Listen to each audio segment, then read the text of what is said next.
ما یو وابي ته ویلې سهار څو رکعاته لمونځ دی پولي چرخي کې را سره بندي و ډېر غورې والي فقه داسې ده او فقه داسې ده. ما اسانه سوال درنه کوم سهار لمونځ څو رکعاته دی حدیث کې وښایه نه شو ښودلی دا نشته ده دا مجتهد وایي چې 4 رکعاته دی 2 رکعاته فرض دي 2 رکعاته سنت دي وابي نه شو ښودلی.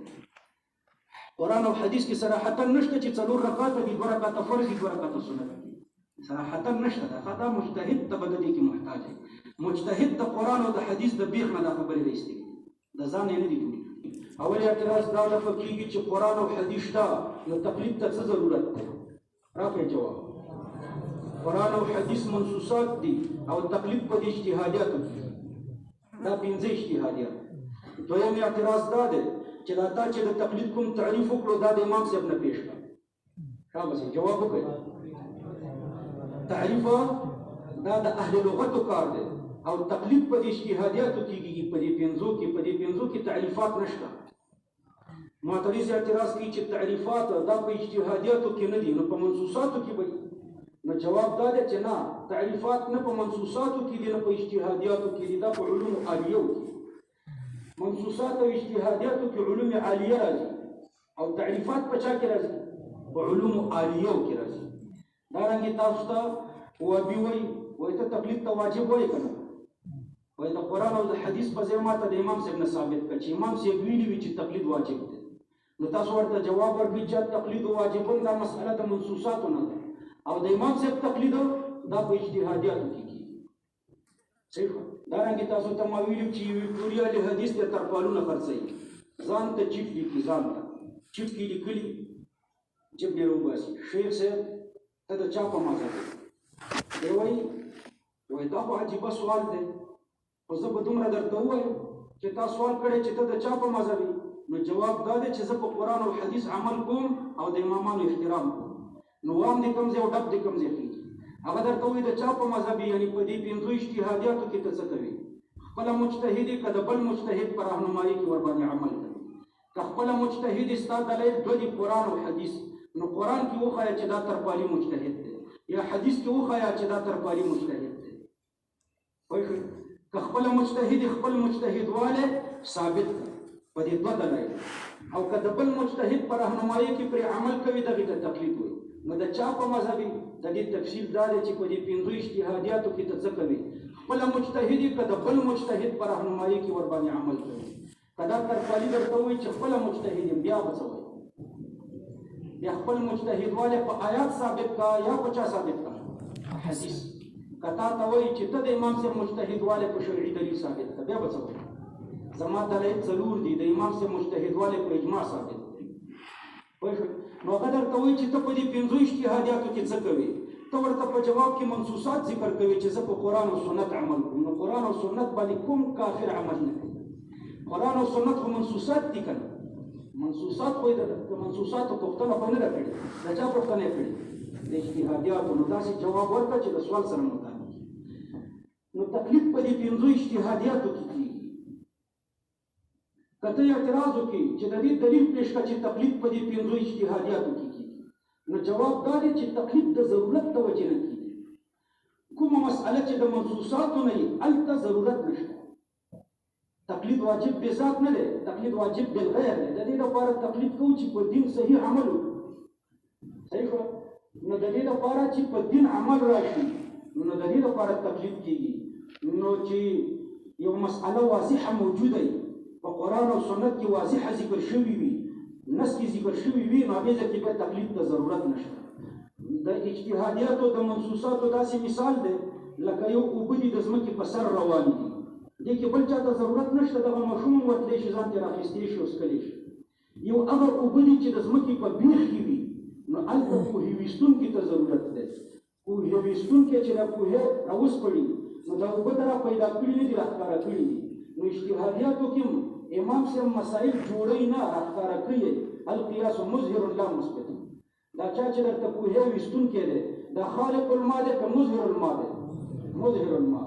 نو دارنګه امام صاحب چې دا 5 مسائل بیان کړل خالق المسائل نه دی مظهر المسائل دی. اظهار کوونکی د مسائل دی. دا مسائل د الله او د الله د پیغمبر دی د امام صاحب نه دي. امام صاحب ته نسبت د ادنا ملابست د وجې نه کېږي چې د هغه دا چې کله کله غیر مقلد په ته اعتراض وکړي چې د امام صاحب ولې کله په یوه مسأله کې دوه قوله صحیح شوه نو تاسو ته مې یو جواب درښودلی و چې په یوه مسأله کې ولې کله د قرآن دوه آیاته لکه د کونډې د عدت په باره کې د یو کال د عدت آیات هم شته او د څلورو میاشتو او د 10 ورځو د عدت آیات هم شته دویم جواب مې درته درښودلی و چې په یوه مسأله کې ولې کله د نبي کریم صلی الله علیه وسلم دوه حدیثی لکه په مسو الذکر باندې او دس ماتیږي دم په حدیث کې شته او نه ماتیږي دم په حدیث کې شته غیر مقلد جواب کوي چې په قرآن او په حدیث کې کله د یوې مسألې په باره کې دوه آیات یو دوه حدیث خو هلته خو یو ناسخي بل منسوخي نو جواب دا دی چې کله په یوه مسأله کې د امام صاحب دوه قوله یو مرجوح بل راجح نو په قرآن او په حدیث کې د ناسخ او د منسوخ کلمه استعمالیږي او په فقه کې د راجح او د مرجوح کلمه استعمالیږي بل تحقیقي جواب ودا ورکړه چې کله د امام صاحب دوه قوله ځکه چې کله په یو آیات کې یا په یو حدیث کې دوه مسألو ته اشاره وي بعضې دلایل یوې مسألې ته ترجیح ورکوي بعضې دلایل بلې مسألې ته ترجیح ورکوي لکه تاسو ته ما مثال ښودلی و چې ماشوم ته به مور څو کاله تی ورکوي د امام صاحب پکې دوه قوله دي یو قول دا دی چې مدت الرضاعة 2 کاله دی مور به 2 کاله ماشوم ته تی ورکوي دا مفتابه او راجح قول دی او دویم قول دا دی چې مدت الرضاعة 2.5 کاله دی مور به 2.5 کاله ماشوم ته تی ورکوي او دا دواړه مسئلې په یو آیات کې ذکر شوي دي یوه مسئله صراحتا ذکر شوې ده او بله اشارتا الله په قرآن کریم کې فرمایي والوالدات يرضعن اولادهن حولين كاملين لمن اراد ان يتم الرضاعه مور په خپل ماشوم ته 2 کاله تی ورکوي وروسته بیا فرمایي فان ارادا فصالا که د 2 کالو نه بعد اراده وه چې د دینه بیل کړي اوس که 2 کاله یقیني وي او د 2 کالو نه د زیادت گنجایش نه وي فان اراده ته بیا څه ضرورت فان اراده دا معنا چې د زیادت گنجایش شته تر کومه پورې شته نو الله په بل آیات کریمه کې ذکر کړی دا چې وحمله وفصاله 30 شهرا ورته کولې په غېږه کې او بیلولې د دینه 30 میاشتې دي 30 میاشتې 2.5 کاله کېږي نو 2 کاله صراحتا راغله او 2.5 کاله اشارتا راغله نو 2 کاله مدت الرضاعت ده او 2.5 کاله مدت حرمت الرضاعت ده یو ماشوم چې د یوې ښځې ته تر 2.5 کالو پورې وروي نو دی رضاعي مور کېږي معترض اعتراض کوي چې په فقه کې راجح او مرجوح دواړه قسمه مسائل شته مفتابه او غیر مفتابه دواړه پکې شته نو خو دا غیر مفتابه او مرجوح مسائل لرې کوي ځکه چې عمل ورباندې نه کوي لرې کوي نو 3 جواب دی یو جواب دا چې قرآن کریم کې منسوخ او ناسخ دواړه قسم آیتونه شته په منسوخ عمل نه کېږي نو ولې نه دي لیکل شوي احادیثو کې منسوخ او ناسخ دواړه قسم احادیث شته په منسوخ عمل نه کېږي نو ولې نه دي لیکل شوي تحقیقي جواب دا دی چې یو ته منسوخ ویل بل ته ناسخ ویل اجتهادي دي او په اجتهاد کې خطا وي دارنګه یو ته مفتابه ویل بل ته غیر مفتابه ویل دا اجتهادي دي کېدای شي خطا شوي پکې دا مفتابه غیر مفتابه او دا غیر مفتابه پکې مفتابه وي د دې وجه نه دواړه کېږي نو تاسو ته ما ویلو د تقلید په تعریف کې چې په اجتهادي ورپسې مفتابه مسایلو کې دریم قید د غیر مجتهد دپاره یعنی تقلید په غیر مجتهد باندې واجب دی نو په دې سره د وکټوریا حدیثو اعتراضات دفع شو اول اعتراض دا کوي چې د امام صاحب په مذهب نو امام صاحب د چا په مذهب نو جواب دا دی چې تقلید په غیر مجتهد واجب دی ګوره په دې تعریف کې موږ غیر مجتهد ذکر کړو او امام صاحب مجتهد نو امام صاحب نو مقلد او نه غیر مقلد وایي نو مقلد څه ته وایي چې د مجتهد پر راهنمایي کې په دین عمل کوي امام صاحب خپله مجتهد غیر مقلد هم نو ځکه غیر مقلد دې ته وایي چې نه مجتهد نه مقلد او امام صاحب مجتهد بل اعتراض کوي وایي وکټوریا اهل حدیث چې تاسو وایي تقلید واجب دی نو امام صاحب تعریف ته واجب وشو امام صاحب په تقلید نه کړی آیا امام صاحب تعریف ته واجب وشو نو جواب دا دی چې زه در باندې اعتراض کوم الزامي دلیل درته وایم هر سړي باندې دا واجب ده چې د خپل پیغمبر کلمه ووایي نو موږ د محمد علیه السلام کلمه ویلې ده محمد علیه السلام د چا کلمه ویلې ده نو جواب دا دی چې محمد علیه السلام خپل پیغمبر د خپل کلمه ویلې نو امام سے خپل مجتهد ده خپل اجتهاد کوي د بل چا تقلید نه کوي وایي دارنګه زه تاسو ته وایم چې په جماعت باندې لمونځ ضروري ده په جماعت لمونځ دی ته وایي چې د یو امام په ابتدا کې لمونځ وکړي نو تاسو د امام په اقتدا کې لمونځ کوئ. امام د چا په اقتدا کې لمونځ کړی دی؟ امام خو خپل امام دی، د بل چا په اقتدا کې لمونځ نه دی کړی. نو دارنګه امام سے خپل مجتهد دی، د بل مجتهد په رهنمایي کې دین په دین باندې عمل کولو ته ضرورت نه لري. ما ورته ضرورت لري چې د پنځو مسایلو کې امام صاحب زموږ رهنمایي او امام صاحب د امام صاحب بل څوک رهنمایي نه کوي، هغه خپله مرکه د اجتهاد لري. دارنګه بل اعتراض په تاسو باندې کوي چې امام مهدي به د چا په مذهب وي؟ عبدالله امام مهدي به د چا په مذهب وي؟ خپل مذهب نه، هغه خپله مجتهد دی چې امام مهدي. نو خو چې امام شو خو مقلد نه شو کړی، امام دی. تقلید به څوک کوي شابسي؟ غیر مجتهد، او هغه امام دی، امام مهدي. حضرت عیسی علیه السلام به د چا په مذهب وي؟ ابو پیغمبر دی، تقلید غیر مجتهد کوي. تا اول ما ته دا ثابته کړه چې امام مهدي غیر مجتهد دی، او دا راته ثابته کړه چې حضرت عیسی علیه السلام غیر مجتهد دی. ستا دې سوال کې بوی د کفر دی چې ته وایې چې حضرت مهدي به د چا په مذهب وي، یعنې غیر مجتهد دی. دا خو د هغه توهین شو. یا عیسی علیه السلام به د چا په مذهب وي، یعنې غیر مجتهد دی. غیر مجتهد خو زموږ او ستاسو په شان کمزوری سړی، او عیسی علیه السلام خو پیغمبر دی، هغه په باره کې دا مه وایه چې د چا په مذهب دی، هغه پیغمبر دی. څلورم قید څه و؟ په اجتهادي مفتبهي مسایلو کې د غیر مجتهد دپاره څلورم قید بغیر د مطالبې د دلیله. نو تقلید کې دلیل نه وي که مطالبه د دلیل نه وي؟ مطالبه د دلیل نه وي. دا حاجیان ټول حج ته تلي وو، مطالبه د دلیل نه وکړي، دلیل زدم نه و، مطالبه د دلیل نه وکړي، دې ټولو تقلیدي حج کړی دی. پوه شوئ؟ حج ته چې لاړ شي سم حج نه شي کولی، دلیل درته نه دی یاد، خو دلیل شته، دلیل شته خو تا ته یاد نه دی.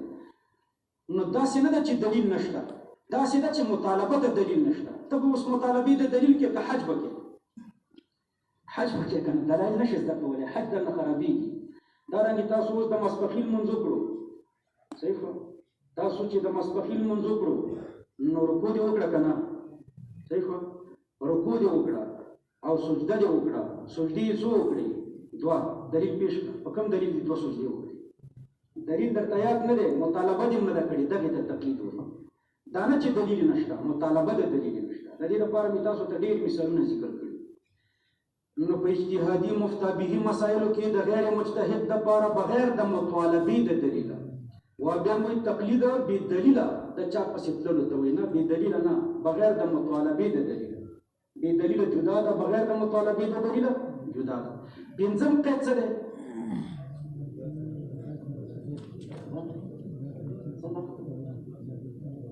د داسې مجتهد د خبرې منل چې دغه مجتهد والی په شرعي دلیل سره ثابت دی.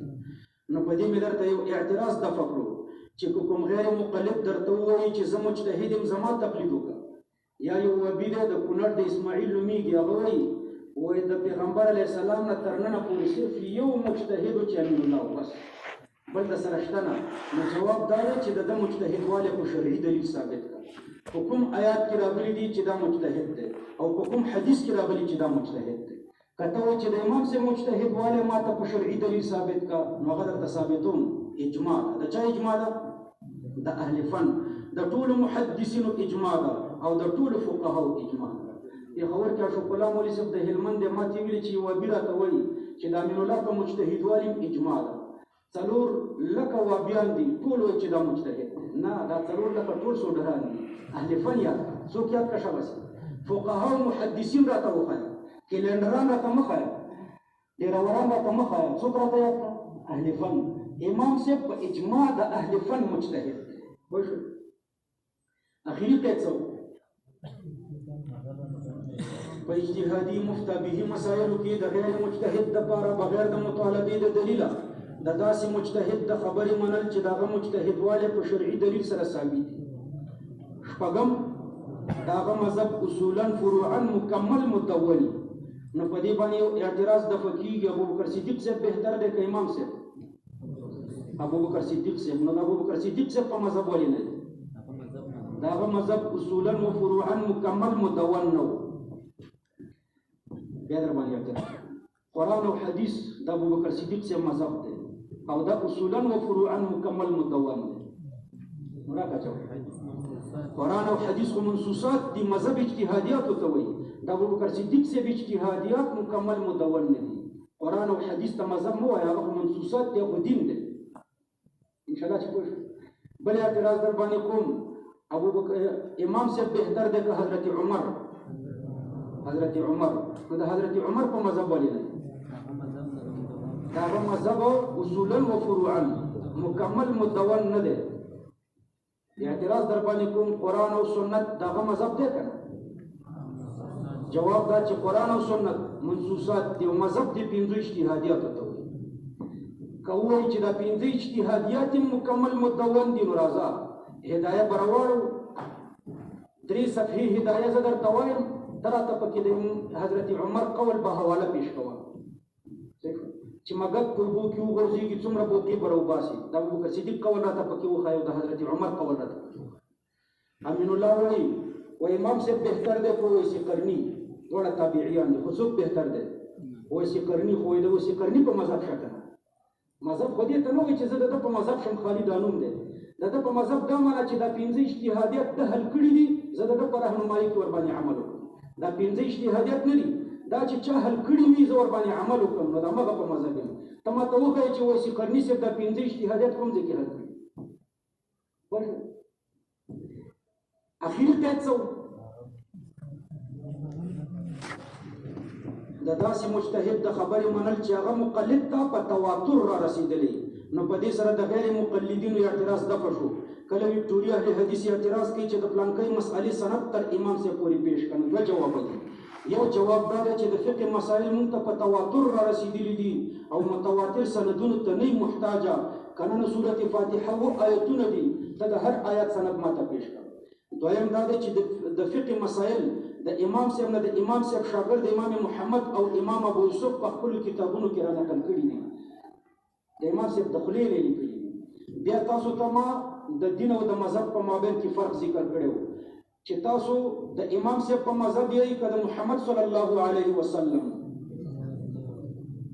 راکه جواب نشته د امام صاحب په مذهب یې کده محمد صلی الله علیه وسلم د محمد علیه السلام په دین او د امام صاحب په مذهب دا څه جواب د محمد علیه السلام په مذهب کې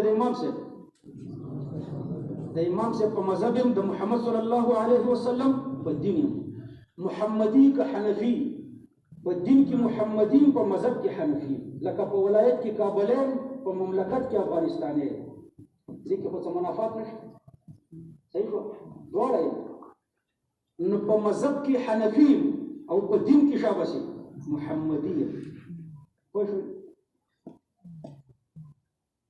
مسلمانی که مؤمنی دا ته جواب د جواب طریقه مې درته ښودلې ده مسلمانی که مؤمنی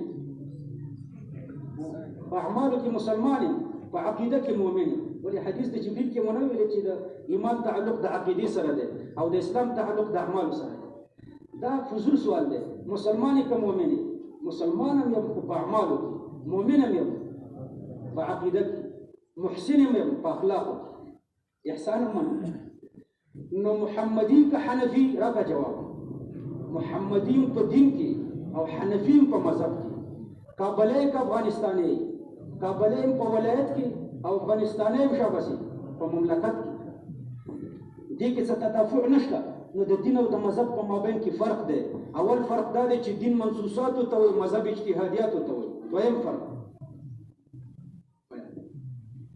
تاسو نه هیڅ کې نشته دین منصوصات ته وي مذهب اجتهادیات ته وي والمطلقات يتربصن بانفسهن ثلاثه قروء دا آیات ته منصوصات نه دي دا آیات دین دي او د دې آیات په تشریح کې اصول شاشي طهورونه ذکر کړي حیزونه دا دوه مذهب دي نو دین منصوصات دي او مذهب اجتهادیات دي دین والمطلقات يتربصن بانفسهن ثلاثه قروء دي او مذهب د طهورونه او حیزونه دي نو اجتهادیات ته به مذهب وایي او منصوصات ته به دین وایي دا یو فرق دویم فرق دا دین یو دی دا آیات یو دی کنه دی او مذهبونه ډیر دي دا دوه شو کنه مذهبونه ډیر دي دین یو دی لکه مسجد چې یو لارې څلوري بل فرق پکې دا دی چې د دین نه منکر کافر دی د آیات نه منکر کافر دی کنه او د یو خاص مذهب نه چې بل مذهب منی منکر نه دی کافر حیز نه منکر کافر دی د طهر نه منکر کافر دی نه نو د یو خاص مذهب نه منکر کافر نه دی. څه فرق شو؟ دین منصوصاتو ته وایي، مذهب اجتهادیاتو ته وایي. دین یو دی، مذهبونه ډیر دي. د دین نه منکر کافر دی، د مذهب نه، د یو خاص مذهب نه چې منکر بل مني نه دی کافر. بل فرق دا دی چې دین کې خطایی نه راځي. دا ویل شي چې د آیت کې خطایی ده، او دا ویل شي چې په حیث کې خطایی ده، او کنه مذهب کې خطایی راځي. کېدای شي د مذهب دا د طهرونو والا خطای، حیزونو والا ثوابي، حیزونو والا خطای، طهرونو والا ثوابي. مذهب کې خطایی راتلی شي. له دې وجې نه چې څوک وایي زه د محمد علیه السلام په مذهب یم، محمد علیه السلام ته خطایی منسوب دي. شاه عبدالعزیز صاحب په تحفه اثنا عشریه کې فرمایي قید 85 وایي کمالی بخیر دي است. دا ډېر کم عقل دی چې وایي د محمد علیه السلام په مذهب یم. مذهب کې خو خطایی راځي او محمد علیه السلام کې خطایی نه وي. پوه شوئ؟ اخري فرق مې درته څه ذکر کړی و. دا 5 فرق شو. په څو فرق شو؟ دین منصوصاتو ته وایي، مذهب اجتهادیاتو ته. دین کې دین یو دی، مذهبونه ډېر دي. شاباس. د دین نه منکر کافر دی او د مذهب نه انکار کفر نه دی. دین کې د خطای احتمال نشته او مذهب کې د خطای احتمال نشته. پوه شئ؟ اخري فرق ذکر کړه. د دین مصداق قرآن او حدیث دی او د مذهب مصداق فقه ده. فقه مذهب دی او د قرآن او حدیث دا څه شی دی؟ شاباس. دا دین دی. استاد ته ما ویلو چې تاسو په دین د محمد علیه السلام یې او په مذهب د امام صاحب. دا د آیات نه درته ثابتوم. اطیعوا الله، دا الله خبره ومنه، دا الله خبره قرآن دی، دا دین شو. الله پکې راوړو. واطیعوا الرسول، د مصطفی صلی الله علیه وسلم خبرې ومنه، د مصطفی صلی الله علیه وسلم خبرې حدیث دي، حدیث هم دین دی. اطیعوا الله واطیعوا الرسول، دلته دین ذکر کړو. واولي الامر منکم، د فقهاو خبرې ومنه، د فقهاو خبره فقه ده. فقه دغه اجتهادیات دي، دا 5 بل نوم یې دی مذهب. نو ګوره فقه اجتهادیات او مذهب یو شی دی. نو مذهب ومنه. د مذهب حکم هم الله کړی چې مذهب هم ومنه، دین هم ومنه. دین جدا شو، مذهب جدا شو. ګوره د مذهب په جانب کې اولی الامر ذکر کړو. نو دا ذکر نه کړو چې محمد علیه السلام. نو د مذهب په جانب کې به محمد علیه السلام نه وایي، بلکې اولی الامر بیان دی، امام صاحب بیان. تر دې څه پورې ما درته تعریف وکړو. نو د دې نه بعد یو بله نقطه هم پکې زده کړه. ویکټوریا اهل حدیث لکه یو عالم وایي چې زه د یو ملا سره ناست وم، وایي هغه ما ته ویلي چې د تقلید دغه تعریف دی چې پړې په غاړه کې واچوه، بل چاته په لاس کې ورکړه چې کوم طرف ته دي بیایي. خپل ځان ته پړې په غاړه کې اچول. بل تعریف ذکر کړو، بل تعریف ذکر کړو. وایي ما ورته ویلي چې دا تعریفونه چا کړي دي؟ الله کړي که د الله پیغمبر؟ وایي نه الله کړي نه د الله پیغمبر کړي، بلکې پلانکي مولا کړي. نو مې خدغه مولا نه ته مطالبه د آیات او د حدیث کړي و؟ وایي نه. نو همدغه تقلید شو. تعریف کې د تقلید وکړو. د مولا تعریفات را نقلې، د الله او د الله د پیغمبر تعریفات نه را نقلې. نو ان شاء الله تقلید توضیح وشو کنه. دا خو به زوړ درس درته را معاد کړو. نوې درس مې درته ونه ویل. نوې درس دا 3 درس.